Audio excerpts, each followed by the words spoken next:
and many compare our organization to a simple soccer game. At this time, I would like to take you to a soccer game. We started this game in September 2008 and ended April 2009. It's no longer 90 minutes, it was almost 6 months. Our players were two brothers, Devin and Robin. Both of them, they had an amputation, they lost their legs.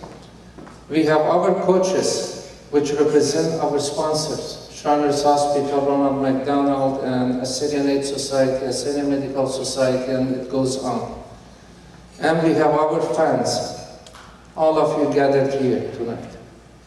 Key components of the games are goals, challenges, and constant interactions. Games commonly involve both mental and physical stimulation, and often both.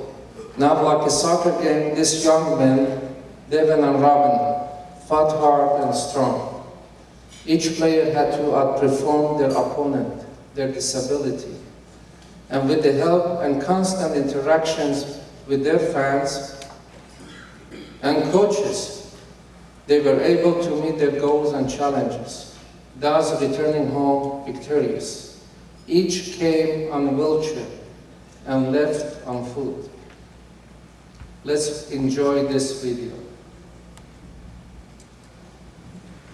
Lights, please.